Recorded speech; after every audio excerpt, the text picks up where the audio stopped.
So I am Bob. If you are a Java programmer of a certain age, you may remember the Code House. I'm Bob the Despot from that. I'm a founder of the Drools Rule Engine project and also TorqueBox, which is kind of where I got my start into Polyglot world on top of the JVM. And I'm currently the director of Polyglot Works at JBoss, mostly in terms of middleware. Over the years, I started in C++ and did Java, then I went to Ruby, then unfortunately I came back to Java. I need to speak louder.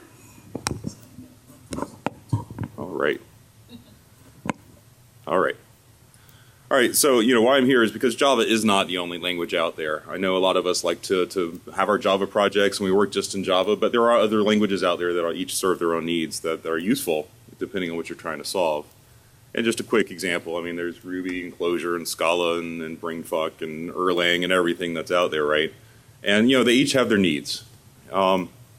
But most of the people, or many of the people who use any of these languages kind of eschew the whole enterprising nature of Java. A lot of them have been Java programmers in the past and they didn't like all the enterprisiness of it and ran off to play with Ruby on Rails or such.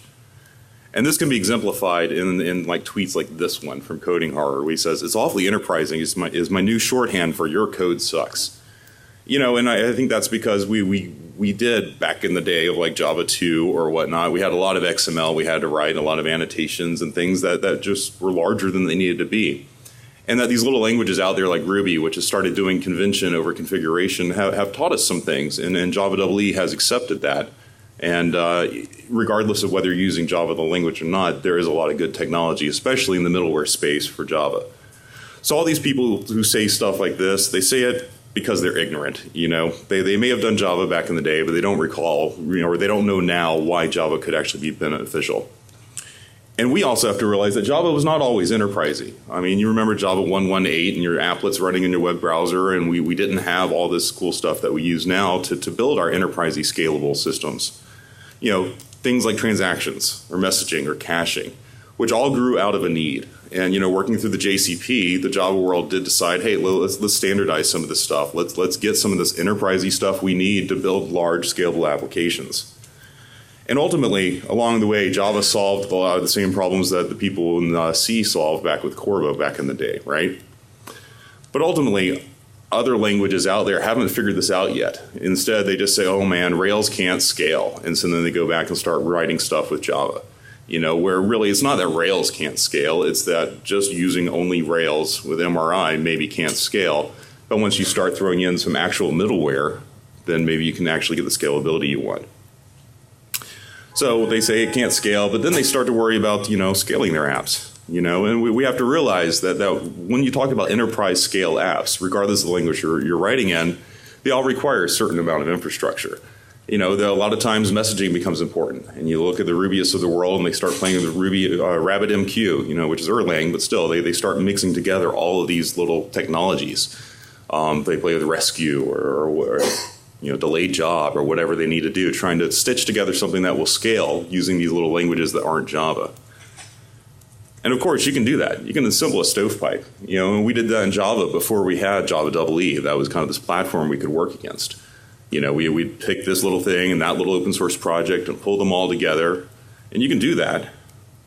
And you can look at it and say, Rails is quick and easy, man. It's awesome. I can build an app in like 4 hours, right? But then I got to add a memcached to kind of cache some things so that I can go a little faster and maybe hit my database less. And then I got some scheduled jobs, and I'm using Ruby on Rails, and so I got to play with cron tab. And then maybe Zookeeper to kind of coordinate a couple of machines together. But then how do I really cluster and scale this whole amalgamation of all of these technologies we've taken together? But if we take a step back and we look at the JVM, it gives us a common substrate that we can work against. The JVM, not Java the language, but the JVM. And we can approach it from two different directions. Can you see my slides? Yeah. Okay. So we have Java developers who want to use other languages, and we have non-Java developers who need middleware, whether they know it or not. And the JVM is where we can bring all of this together, because the JVM is actually a polyglot JVM. Sure, it has a J in the front of it, but that doesn't mean that Java, the language, is the only thing that can run on it. So a little tangent. I said I'm the founder of TorqueBox, which is where we've taken JRuby and we've glued it to JBoss AS7. And so it now runs Ruby and Rails apps or whatever. We also then took Ruby and glued it onto a lot of the Java EE specs, like JMS. You can now do message-driven beans with Ruby. We glued it on top of InfiniSpan, so you have your distributed caching with Ruby. We took the Quartz scheduler and we glued Ruby on top of that, so now you can do scheduled jobs. And this is all within the single process of the app server that's running. But what we found was that we actually had better adoption from Java developers than we did from Ruby developers.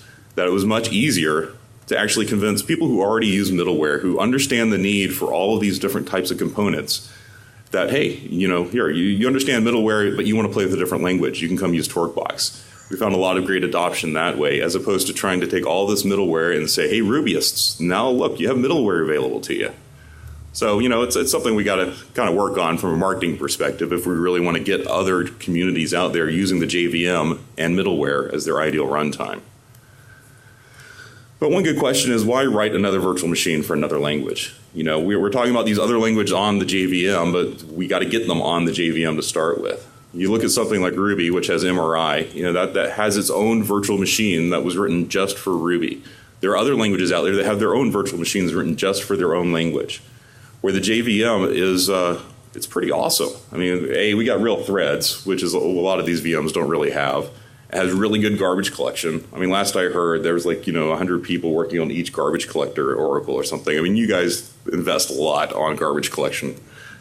And we get a common model for multiglot. And what I mean by that is, we have, from whatever language you're using, we have the same calling conventions, the same bytecode that gets emitted, the same idea of what an object is. And the JVM gives us that kind of rendezvous point that we can start bringing objects and calls from one language to another language across the JVM. It's been optimized out the wazoo, and it's just a generally useful virtual machine. We got to stop thinking of it as just the Java virtual machine. I mean, I know Java is the brand that's applied to it, but it's a virtual machine, and Java just happens to be the first language that was on it. So, before 2010, or maybe even earlier, we had one JVM, which was great for running Java, but today we have one JVM and over 20 languages. And if you went to Charlie Nutter's and Tom Inebo's BOF the other day, they actually presented 99 different languages that run on the JVM. And to me, while you may not want to use all 99 of these languages, to me that shows that there is a lot of possibility out there that you can bring all sorts of languages on top of the JVM. And you can benefit from all the experience that has gone into the construction and the engineering of the JVM. So some of these languages are inherently JVM-centric. They were built from the ground up to target the JVM, whether that's Clojure or Scala or JBoss's Salon project. That's the easy win right there. Some, though, are first-class implementations like JRuby or Dyn.js or Nashorn. I mean, these are things that were not initially written on the JVM, but the languages are accepted. These implementations now in the JVM are accepted to be first-class citizens of that language specification. JRuby spent time over the years trying to become a first-class citizen. Charlie and Tom worked like crazy to get the Ruby, the language spec, separate from Ruby, the implementation. And with JRuby and Rubinius and RubyX and all the other Ruby implementations out there, we've finally achieved that. For JavaScript, thankfully, there's always been a lot of implementations of JavaScript in all sorts of languages. And so there's a spec out there, you meet the spec, you do great.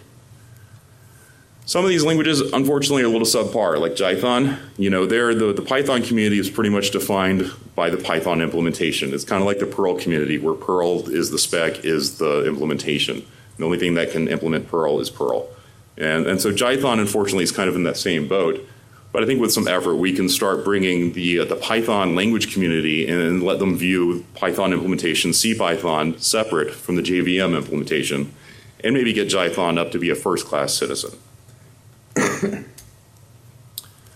So this isn't a talk about middleware, and I am from JBoss, and so this is the JBoss approach to polyglotteralism. It may not be a word, but I like that word, so we're going to call it. So my approach is, first of all, to stop re-implementing everything. We don't have to say, hey, here's the new language of the week, let me go rewrite transactions and caching and everything in it. We don't need a transaction manager written in Ruby. We don't need a message broker written in Clojure, and we don't need a distributed cache written in JavaScript. Because every Java EE app server out there already has all of this stuff. And it's always already running on the JVM. We have this functionality that people have invested a lot of time and effort into.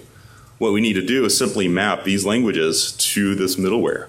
And thankfully, most of the Java EE stuff these days is not written to be very, very specific to Java the language, or if it is, we can bind to it. So here's a slide of how we approach Torquebox on top of JBoss AS7. Everything in blue kind of comes out of the box from the app server, and TorqueBox just glues Ruby on top of it. We have Rack, which is kind of bound to servlets. We have WebSockets in there. We have scheduled jobs, all sorts of things. But we didn't have to implement this from the ground up. We didn't have to say, all right, let's go implement XA transactions using Ruby code. That's an effort in insanity right there. But hey, we have it in the app server. Let's use it. So the general approach is to take the app server, the AS, plus a language runtime, and then you get a language-specific AS. And once you have a language-specific app server, you have language-specific middleware. Or what you could do is take like JSR 223 and just mix in a little bit of another language into your app, but that's kind of boring. I like to go whole hog. Let's give you a whole middleware stack. So when I say mapping, so like this is where we took the servlet API, right? And we mixed it in with Ruby to get Rack. We mixed it in with Clojure to get the Ring API. Mix it in with Python to get WSGI. For caching, we have the Clojure's core cache, or we have the Rails cache APIs, and we just map that down to our existing Java middleware. So now from your Rails web app, you can do some caching, and it's actually putting it into the InfiniSpan distributed replicated cache, or coherence if you're an Oracle user. For scheduling and messaging, hey, they don't have middleware in Ruby yet, so let's invent something, because they don't have APIs that we can necessarily bind to. And this is important, I think, especially when you're thinking about like platform as a service and moving into the cloud, because really the AS is a platform as a service. It is a place, a substrate upon which you can put your app, and then you have all these services. If you're trying to stand up a new product or a new service out there, and you have to start up, a pack of mongrels and also stand up RabbitMQ or a whole lot of services, now suddenly you don't have a platform as a service. You have a whole lot of little bits and pieces. Where if you're running on top of an app server, regardless of the language you're using, you have your platform right there. You start your app server, you give it your app, and that app has all sorts of components. It's not just the web layer plus these other things running in other little silos. Because basically everything's in the tin. And the real benefit for that when you start talking about operations is that you have a smaller management service. Like JBoss has spent a lot of time on their whole domain model to make it easy to manage a big cluster full of app servers. You no longer have to think about managing 15 discrete little services or even 15 nodes in a cluster. We provide a singular management layer for all of this stuff, and that applies to all of your middleware, not just the web server. And so if it applies to all of your middleware, and then it applies to all of your Ruby middleware, all of your Clojure middleware, all of your Python middleware, you've made management a lot easier. One challenge we've found, though, is that some languages have no idea about specs and interfaces. I touched on this when we were talking about like Python, where Python is the spec and the implementation all together, right? But even in the world of Rails, they have a lot of things that are built, and that's it. They were never built to say, here's the interface, and here's the default implementation or the reference implementation. It's just, here's the thing, here's the library, go use it. And so that's a challenge, when we have to actually figure out when the implementation is the specification, that kind of sucks. We've got to figure out where can we get in there and rip their implementation out, where can we define the lines. And these other languages are getting better as far as defining specs versus implementations, but it's still kind of a long way to go. So from the JBoss point of view, I've mentioned a lot of these words already, but we have what I call the other glot app servers. It's still our Java app server running on the JVM, and we have TorqueBox, which supports Ruby. We have Immutant, which supports Clojure. We have Escalante, which supports Scala. Yellowbeard for Python, and then the one in the middle I like to call AskJazz just because it's fun, but that supports JavaScript. And that's the one that is ultimately going to be supporting Node.js sooner or later, and we may end up working with the Nashorn guys to shorten our time to market on that. But what's really cool, I think, is a multi-glot AS. Instead of still having little islands where it's like, all right, here's my Ruby app server, or here's my Java app server, or here's my Clojure app server, you have an app server that can support in different languages. And sometimes some components are good to write in one language and other components are good to write in another language. And I like to call that the enterprise mullet. Maybe you got Ruby as your front end, you got some Java in the middle, and you have some Clojure in the back doing some hardcore processing. And ultimately, because some problems are easier to express in certain languages. I really enjoy using Ruby and Rails for doing front-end stuff. It's super simple, and I don't ever have to touch any XML. And I like HAML as a templating language. But as long as I can get back and touch my legacy Java objects using CDI or something, that's fine. I don't have to reinvest in all this back-end stuff. And this is kind of a little tangent, but like, we've taken some time looking at TorqueBox thinking, all right, why do people use some things?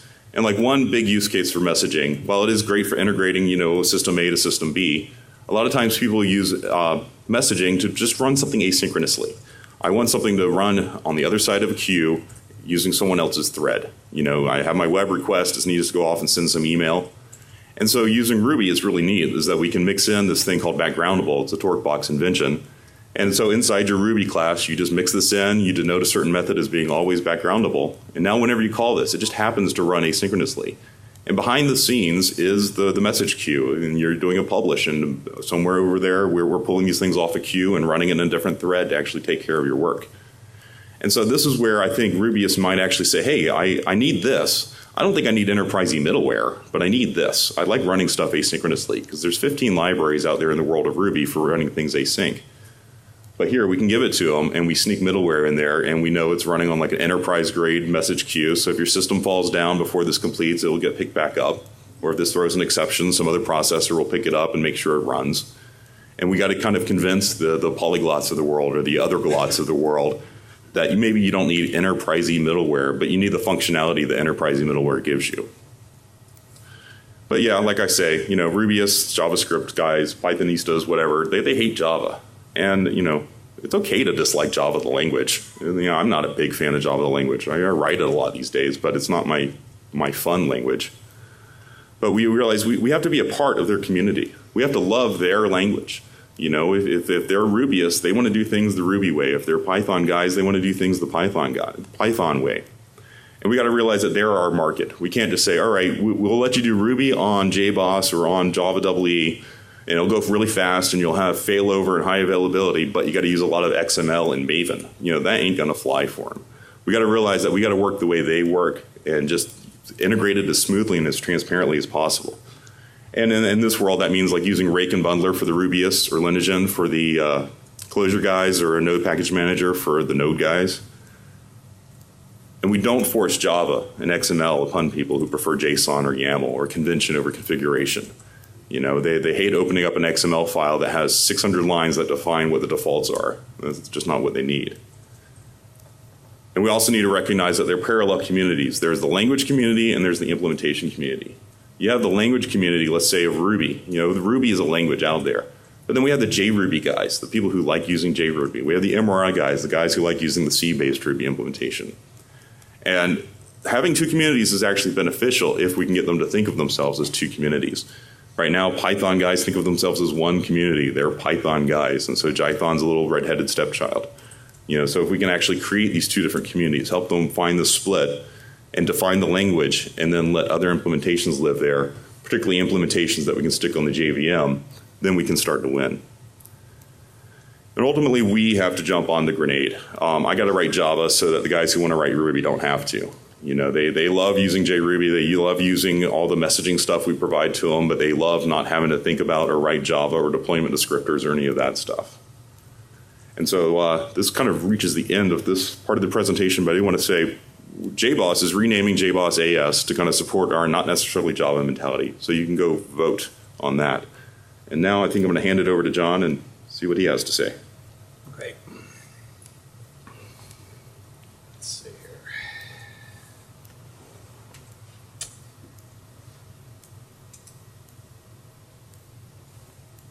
Amazing.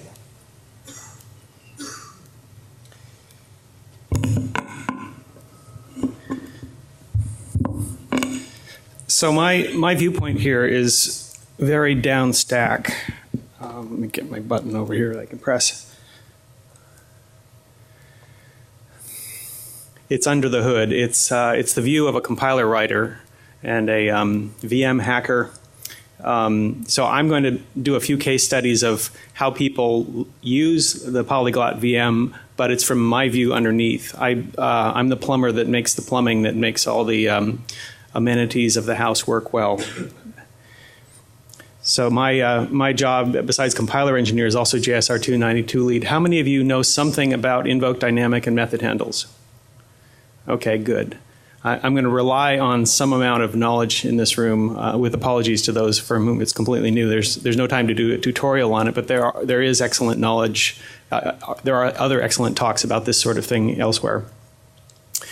And of course, this is our safe harbor slide, which says that nothing that I tell you is can be taken to the bank. But it is what I'm really working on, what we really want to do with the JVM, and what we have seen with the JVM. And that's so I'm going to get right down into internals and talk about bytecode level stuff that affects the way the JVM supports the languages up above. To start with, Kawa is a dialect of Lisp. It was written, interestingly, on the very earliest versions of the JVM. How many of you have used Kawa? It's been around for a very long time. Okay, just one. Lisp has been around since the 60s, pretty much, and this particular Lisp runs very, very well on the earliest JVMs and has been used continuously by a small, devoted community of users. It fits with the vision which was mentioned very briefly in the JVM architecture specification, which said, we believe that the JVM may be useful for other languages besides just Java. And so the developer of Kawa, Per Bothner, went and enthusiastically embraced that little bit of vision and made it work. So, but he was just the first, or one of the first few, of what has become well over 200 languages running on the JVM. 200 and growing. It's impossible to keep count because there's probably a new one every week. What Kawa gives you is scripting. You can type in a Lisp expression and it gives you the answer. The scripting is not just for things in Lisp. It gives you access through its dynamic typing mechanism and its dynamic scoping mechanisms to all sorts of things on the Java VM. But it gives you also the amenities of Lisp, which Lisp programmers are used to. How many of you have used any form of Lisp, including Emacs Lisp? Okay, that's good. Right. So you know what the amenities are. You just try something out, you type it in, and it works. This is the scripty feel. You can do it nowadays with JavaScript, with Ruby, with Python, with many kinds of languages. But Lisp was one of the early ones. One important thing that you'll see, a bullet point on many of the next few slides, is that there's Java platform integration. It's not just that you're running in a little sandbox that only knows about Lisp. You get access to all the richness of the Java platform, and that is the key value of being polyglot. It's not that we support each language in isolation. It's that the languages can all talk to Java classes, and to a lesser extent, but a growing extent, they can talk to each other.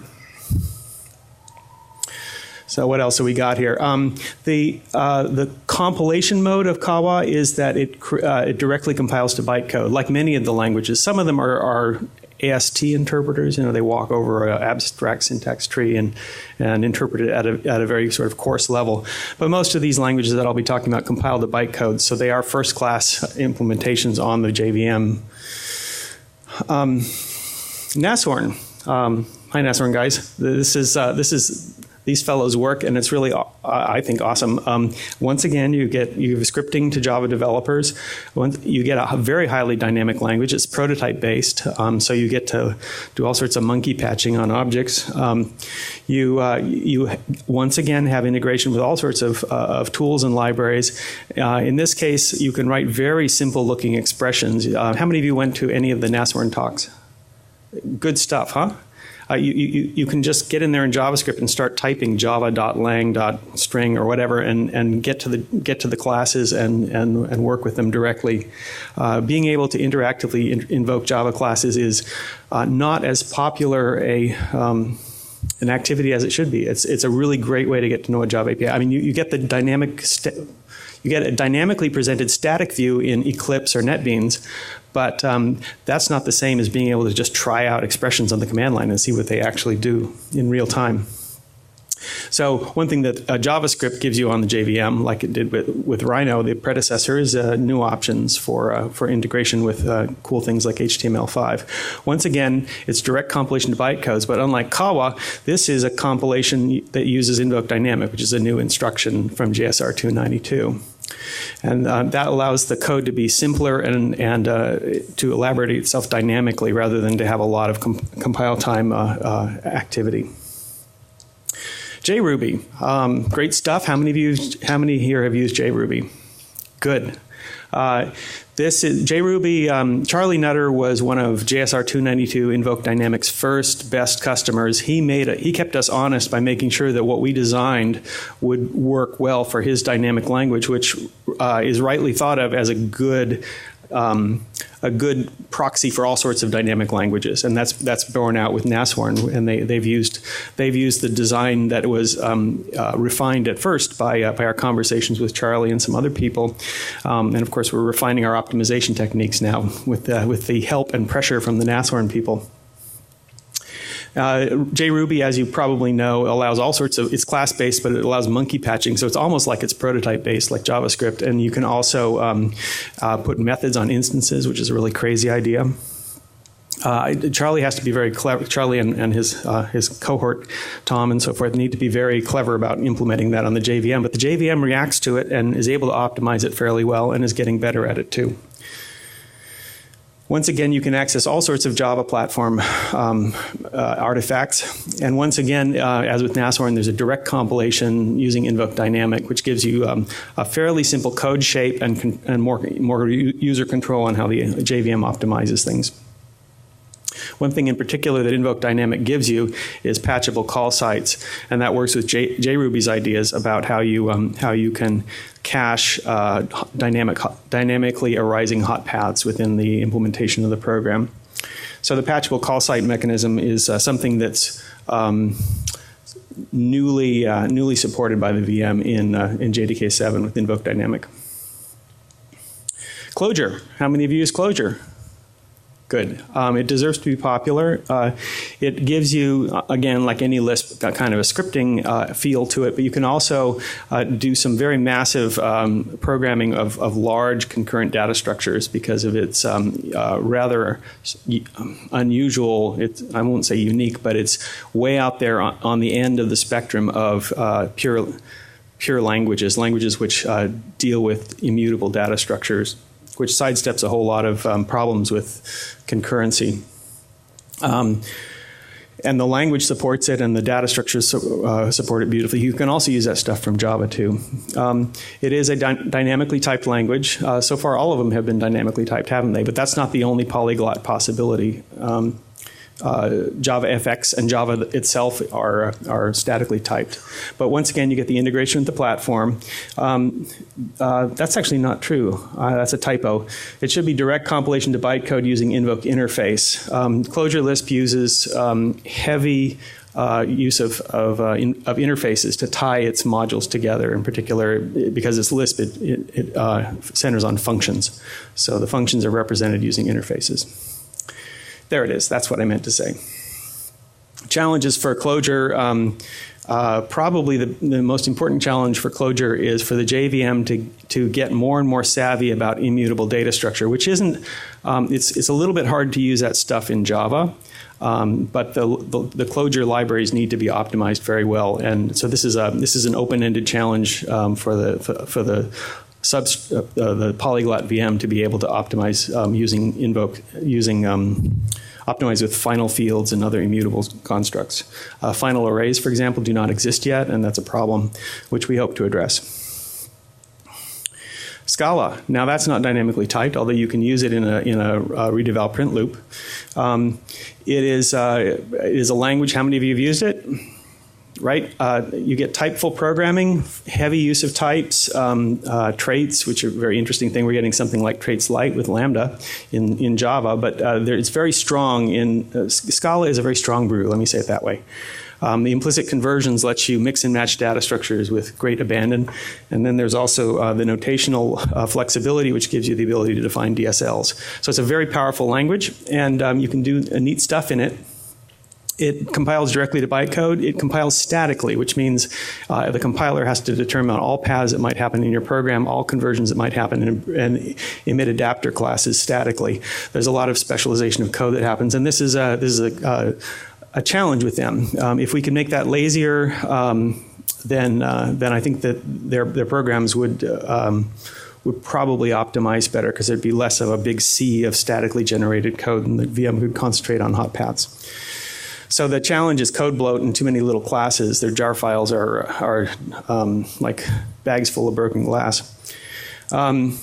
I speculate that that Invoke Dynamic would allow them to sort of lazily elaborate their specializations and create smaller initial jars and let the JVM be in the business of generating customized code.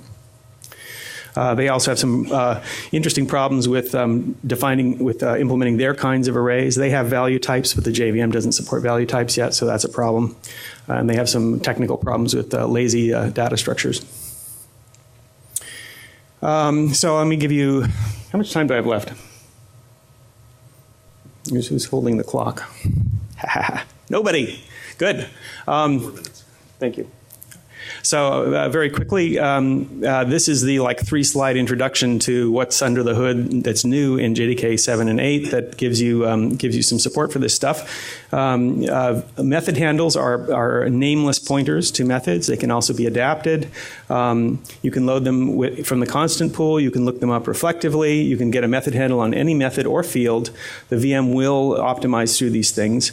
You can manipulate them to add or reorder arguments. You can bind them to values. You can change types. You can compose to method handles and so forth. It's kind of functional programming, but it's at the VM level. It's as I said earlier, it's like plumbing.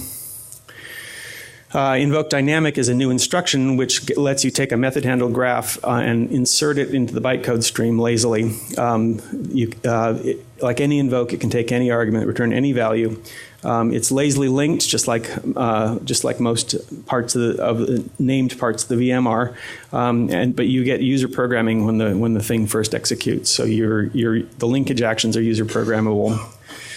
It uses method handles, and you can put arbitrary static information on every call site. So the metadata is not just a name and a class, it's all sorts of data, including other method handles. And also the VM knows how to patch Invoke Dynamic sites. Optionally, you can have them be rebound over time as the types in the program change. So it's like a Swiss Army knife. I think Charlie Nutter coined that observation.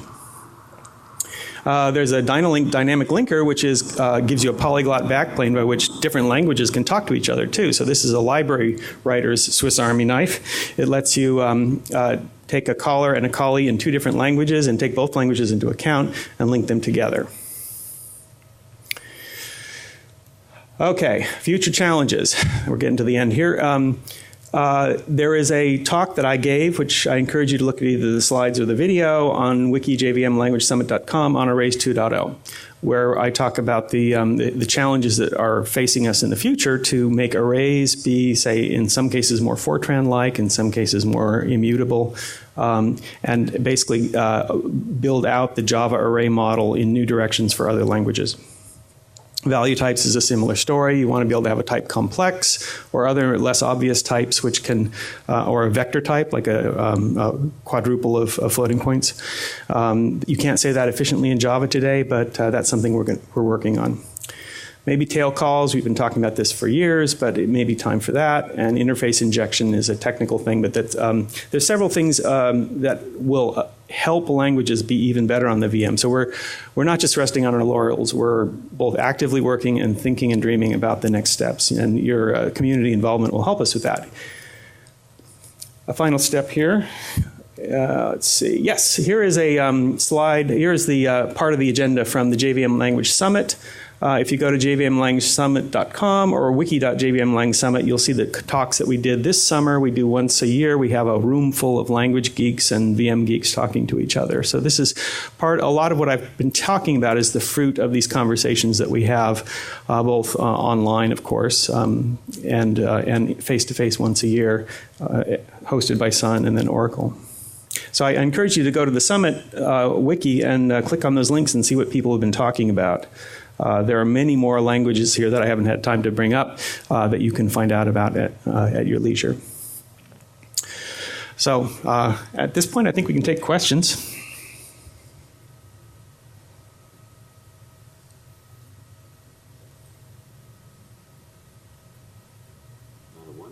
I think they're all waiting to go to the website and see what the heck I was talking about.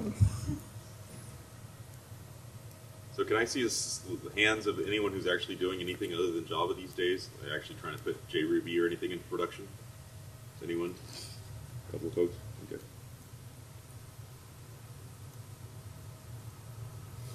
How many of you are language implementers that have emitted bytecodes to the VM for your language? Okay. I don't expect many of you to be such because the people that do that are at a high leverage point. Hopefully, if they do their job well, and we VM people underneath them do our job well, then you just get the right notation for the job, right?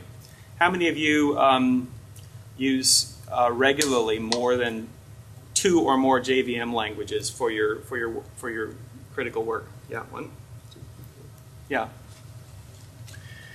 And so it's there's more of you than there are of the people that actually emit bytecodes, and that's the way it should be. The people that emit bytecodes have to have peculiar interests, and their work has to. Yeah, you're welcome. Your work leverages greatly onto the people that use your artifacts. So those of y'all who didn't raise your hands, who aren't using other languages, but you're in this talk, are y'all anticipating using that? I mean, or are y'all just seeing what's out there? And this is a quiet room. I have a question. Why is tail seems like it's a no-brainer? Like that's something we would want to have. But why is it taking so long? 2 reasons why tail calls, even though they're a no-brainer, are not there yet. Number one is to do it reliably is technically difficult. It's not the 99% case of tail calls. Those can be handled by inlining mainly. And so we get the benefits of tail calls in not 99, but 90% of the cases where you'd think you'd want tail calls. We give you that through inlining. But the remaining cases are very difficult because you have to actually sort of hack stack frames to keep them from piling up and causing stack overflows. So at some point, the tail caller needs to look and say, well, have I used too much stack? I need to compress frames somehow. So there needs to be a new runtime frame compression mechanism. Or else moving the stack completely into garbage collectible frames or something like that, which would be very difficult.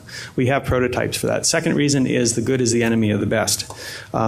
If you have a workaround that gets you to the 90% place, then you're not going to go yell at the VP in charge of the JVM saying, we need this, we're dying without it. You'll say, well, we're getting along okay. So this is why we have Java arrays that haven't changed for years. Why we have we don't have a type complex yet.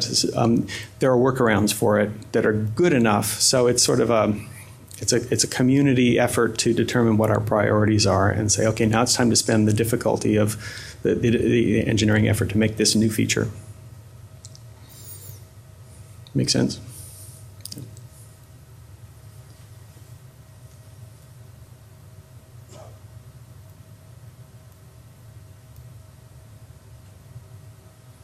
All right, well, we'll be up here if you want to talk one-on-one, and thank you for your attention.